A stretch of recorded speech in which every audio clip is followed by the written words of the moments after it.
Hello student, welcome to my channel. और आज हम जो रीजनिंग का टॉपिक लिया है हमने, जो कि एग्ज़ाम पॉइंट ऑफ व्यू से बहुत ही इम्पोर्टेंट है। और देखिए, आज का जो टॉपिक है वो है हमारा एनोलॉजी।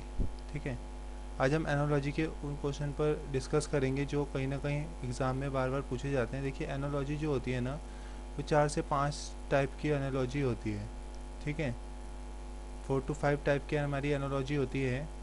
तो आज मैंने कुछ क्वेश्चंस आपके साथ डिस्कस कर रहा हूँ, ताकि आपको पता लगे कि एनालॉजी के जो क्वेश्चंस होते हैं वो किस तरीके से सॉल्व किए जाते हैं विद इन 20 to 30 सेकेंड।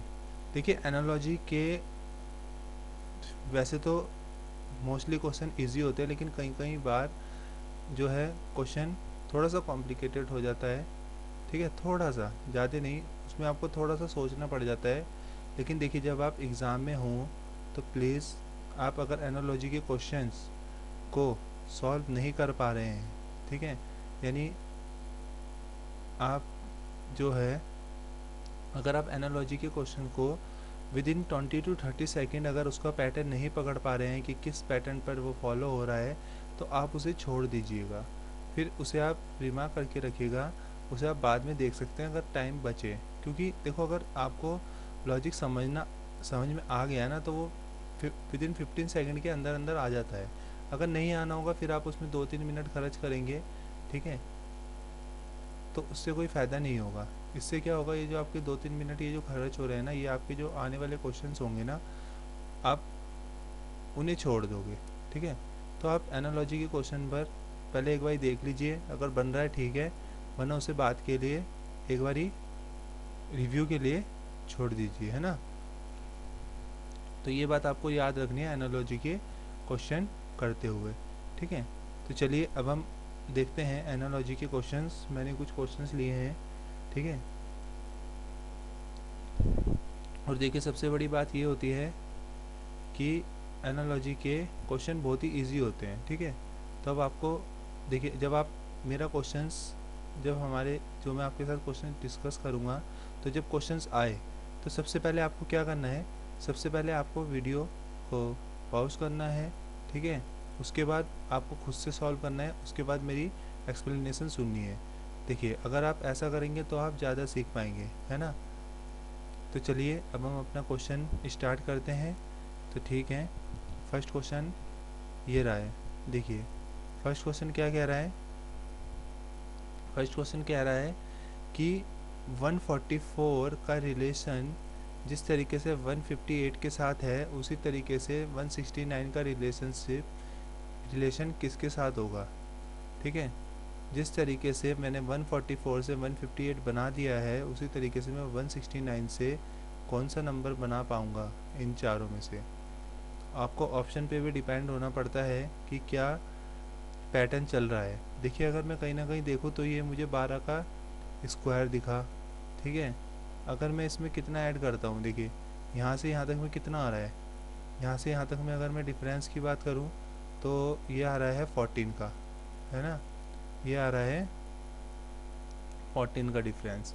अगर मैं यहाँ पर 14 प्लस हो रहा है ना ये, अगर मैं यहाँ पर 14 प्लस करूँ तो क्या मेरा आंसर होगा। अगर मैं यहाँ पर 14 प्लस करूँ, हाँ, ये हो जाएगा 3। ठीक है, 13 हुआ, 1 7 1 8 और ये 1। तो हाँ, बिल्कुल ये सीरीज़ मेरी फॉलो कर रही है। तो और मेरा 183 आंसर में है, तो मेरा आंसर क्या हो गया, 183।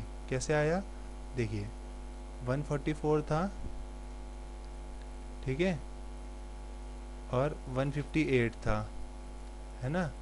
तो इसमें और इसमें देखिए थोड़ा सा पास पास थे, तो मैंने, तो इसमें 14 का प्लस हो रहा है, 14 का एडिशन हो रहा है।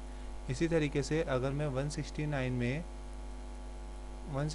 में अगर मैं 14 का एडिशन करता हूँ, ठीक है, तो मेरे पास जो बचेगा वो क्या होगा, 183। तो 183 हमारा क्या आ जाएगा, ये हमारा आंसर हो जाएगा। ठीक है, चलिए दूसरे क्वेश्चन पर मूव करते हैं। देखिए, अब ये कह रहा है, देखिए ऐसे क्वेश्चन भी आते हैं, ठीक है, अभी कह रहा है 3 to 9 का रिलेशनशिप 3 to 9 से मैंने जिस तरीके से 5 बनाया है 6 3 9 से क्या बनेगा। अब देखिए इस क्वेश्चन को पहले खुद से ट्राई कीजिए, फिर एक्सप्लेनेशन सुनिए। देखिए अब देखिए जब भी आपके पास ऐसा कोई क्वेश्चन आए ना कि बिल्कुल ही छोटी सी डिजिट बना रहा है कोई चीज़, ठीक है, बिल्कुल ये लगा लीजिए कि सिंगल डिजिट अगर बना रहा है तो इसका मतलब कहीं ना कहीं प्लस या माइनस की बात हो रही होगी। इस पे जो पैटर्न चल रहा होगा वो सम एंड सब्ट्रैक्शन वाला पैटर्न चल रहा होगा। देखिए अब मैं आपको समझाता हूँ कि किस तरीके से आपको करना है, ठीक है। देखिए अगर आप इसमें एडिशन करेंगे, ठीक है, अगर आप क्या करेंगे, अगर आप इसमें एडिशन करेंगे, मुझे तो पेन चेंज कर लेता हूँ। देखिए अगर अब आप इसमें क्या करेंगे, अगर आप अब इसमें ऐड करेंगे 3 + 2 + 9 अगर मैं ऐड करता हूँ तो मेरे पास सम क्या आता है, ये मेरे पास आ जाता है 14, है ना। लेकिन अगर फिर मैं अगेन इसे प्लस करता हूँ, लेकिन 14 तो ऑप्शन में है नहीं, लेकिन फिर मैं अगर ऑप्शन प्लस करता हूँ इसको तो मेरे पास आ जाता है 5, और मेरा 5 ऑप्शन में दिया हुआ है। तो इसीलिए जो इसमें जो सीरीज़ फॉलो हुई वो सम नंबर्स की हुई, ठीक है। तो अब मैं इसमें करूँगा, प्लस करके देखो कितना आएगा, 6 और 3 12 और 6 18, तो 18 और फिर मैं अगेन इसे प्लस करता हूँ तो क्या आ जाएगा, 8 और 1 9, और 9 मेरा ऑप्शन में है, ठीक है। चलिए थर्ड क्वेश्चन पे चलते हैं। देखिए ये बना रहा है 10 से 99 और फिर 9 से इस वर्ड। तो 10 से 99 कैसे बनेगा, जहाँ तक कि मेरा ये दिख रहा है मुझे 10 से 99 ये 100 के आसपास का है, तो मैं क्या करता हूँ इस 10 का स्क्वायर कर देता हूँ। 10 का स्क्वायर करा लेकिन वो तो 100 होता है, फिर मैंने -1 कर दिया, तो 10 10 या 100 में से बन गया 99। अब यहाँ पे है 9, तो ये क्या हुआ था मेरा, अब मुझे क्या करना है, 9 का स्क्वायर किया मैंने, ठीक है, और फिर मुझे -1 भी करना है। क्या मेरा आंसर आएगा, देखिएगा 81 - 1 = 80, बिल्कुल आया है, 80 है, ऑप्शन ए करेक्ट, ठीक है। देखिए जब एनालॉजी के क्वेश्चन आते हैं ना आपको देखते ही पैटर्न समझ में आ जाएगा, ठीक है। चलिए नेक्स्ट करते हैं। अब देखिए ये क्वेश्चन है 36 से 252 बन रहा है, तो 47 से क्या होगा, ठीक है, ये क्वेश्चन मार्क है। तो 36 से मैं 252 कैसे बना सकता हूँ, ये मुझे कहीं ना कहीं दिख रहा है ये प्रोडक्ट ही होगा कहीं ना कहीं। तो 36 से देखिए 6 7 जो, अगर मैं इसके 6 7 42, यानी मैं अगर 36 से 7 की करूँगा, 7 जा 42, कैरी 4, 7 3 21 और 4 25। तो हाँ ये कुछ ऐसा सा फॉलो कर रहा है। क्या इस पर भी यही लगेगा, अगर मैं 47 से 7 की मल्टीप्लाई करता हूँ तो यही आएगा। अब देखिए 7 7 जा 49, कैरी 4, 7 4 जा 28 और 4 32, तो यही आ गया, बिल्कुल सही, 329 आंसर, ठीक है। तो इस तरीके से आपको लॉजिक पकड़ने हैं। देखिए 18 से मैं 5 बना पा रहा हूँ, 12 से मैं क्या बना पाऊँगा, अब बताइए। देखिए अगर मैं क्या करता हूँ, अगर मैं इसकी 2 से करता हूँ तो मेरा बनेगा 9, फिर 9 में से अगर मैं 4 करता हूँ तो मेरा बनेगा 5, तो अगर मैं इसमें से 2 की करता हूँ तो 6 में से 4 गया है तो 2 बचता है, लेकिन ऑप्शन में तो 2 है ही नहीं, तो ये लॉजिक तो मेरा फेल हो गया। अब क्या करता हूँ मैं, कहीं ना कहीं डिवाइड ही हो रहा है ना। अब क्या करता हूँ मैं, इसमें से मैं -13 कर देता हूँ, और 12 में से -13 करेगा तो -1 भी नहीं है, तो -1 वाला लॉजिक भी नहीं है, माइनस में कभी नहीं होगा, ठीक है। अब देखिएगा अगर मैं इसमें से क्या करता हूँ, 18/3 को क्या करता हूँ, 6 आ गया, लेकिन यहाँ पे है 5, तो मैं क्या करता हूँ -1 करता हूँ, तो ये मेरा 5 बना। कैसे बना, पहले मैंने डिवाइड करा 3 से, फिर -1 करा। इसी तरीके से मैं 12 को करता हूँ, 12 को 3 से करता हूँ, 3 से आया, 3 4 जा, लेकिन मुझे -1 भी करना है, तो ये आ जाएगा 3, क्या 3 ऑप्शन है? बिल्कुल है, ऑप्शन थर्ड। ठीक है, चलिए देखिए अब ये दूसरी तरीके की एनालॉजी होगी। देखिए अब देखिए यस्टरडे, जिस तरीके से यस्टरडे का रिलेशनशिप टुमारो से है, उसी तरीके से मार्च का रिलेशनशिप किसके साथ होगा, अब आपको ये बताना है। अब देखिएगा, क्या अप्रैल के साथ होगा, जनवरी के साथ होगा, जून के साथ होगा, मई के साथ होगा, किसके साथ होगा? अब आप देखिए, यह है यस्टरडे, यह है यस्टरडे, ठीक है। यस्टरडे के एकदम बाद क्या आता है? यस्टरडे के बाद क्या आता है? यस्टरडे यानी कल बीता हुआ, तो उसके बाद क्या आएगा? टुडे, है ना। यस्टरडे के बाद क्या आएगा? टुडे। और टुडे के बाद क्या आएगा? टुमारो। ठीक है, तो समझ में आया। तो इसी तरीके से यहाँ पर मार्च है, ठीक है। मार्च के बाद क्या आएगा? मार्च, अप्रैल आएगा। देखिए मोस्टली बच्चे क्या करेंगे? अप्रैल पे जाएंगे, सीधा टिक मारेंगे, ठीक है। लेकिन बाबू यहाँ पे अप्रैल है, तो अप्रैल के बाद मई आएगा, तो ऑप्शन डी। तो इसका आंसर क्या हो जाएगा? मई। ठीक है, ध्यान से। अब इस क्वेश्चन में बताइए, कंट्री, जिस तरीके से कंट्री में प्रेसिडेंट होता है उसी तरीके से स्टेट में क्या होता है? देखिए जिस तरीके से कंट्री में प्रेसिडेंट होता है, देखिए प्रेसिडेंट कौन होता है? प्रेसिडेंट जो होते हैं ये होते हैं हमारे हेड ऑफ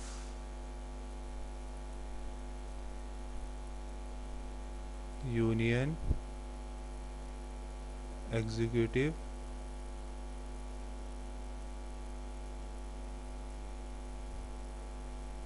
टिव, ठीक है। इसी तरीके से हेड ऑफ स्टेट कौन से होंगे? I think most of the बच्चों का जो आंसर आया होगा वो चीफ मिनिस्टर आया होगा, लेकिन चीफ मिनिस्टर जो है वो गलत है। आंसर क्या है? गवर्नर। क्योंकि जिस तरीके से कंट्री में प्रेसिडेंट होता है, देखिए जो मेन पावर जो होती है ना, वैसे तो पॉलिटी का है ये, जो मेन पावर होती है लॉ मेकिंग बनाने की, वो सेंट्रल में यानी यूनियन में प्राइम मिनिस्टर के पास होती है और स्टेट में चीफ मिनिस्टर के पास होती है, ठीक है। लेकिन हेड कौन होता है? यूनियन में जो हेड होता है वो प्रेसिडेंट होता है, और स्टेट में जो हेड होता है वो गवर्नर होता है। तो ये बात आपको ध्यान रखनी है, तो इसका आंसर हो जाएगा गवर्नर, ठीक है। देखिए अब ये आपको A C F J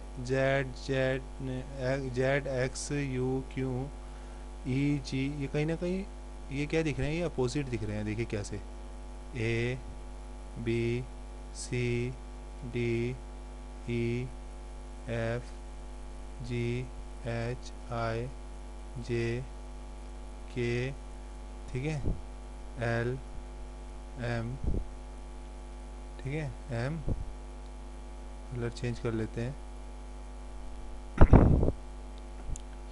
O M N N O P Q R S T U V W X Y और ये जेड। देखिए ये इसका अपोजिट है, फिर ये इसका अपोजिट है, फिर ये इसका अपोजिट है, और ये इसका अपोजिट है, ठीक है। इसी तरीके से जो ई का अपोजिट होगा वो क्या होगा? वो क्या होगा? S T U V, V होगा। जी का अपोजिट क्या है? ई का अपोजिट है वी, और जी का अपोजिट क्या है? टी, है ना, अपोजिट है टी। जे का अपोजिट क्या है? जे का अपोजिट है क्यों, और एन का अपोजिट है एम। अब आप देख लो क्या बना, क्यू टी। तो ऑप्शन नंबर 4, ठीक है, ऑप्शन नंबर 4 राइट आंसर। ठीक है, thank you and all the best for your exam. Thank you.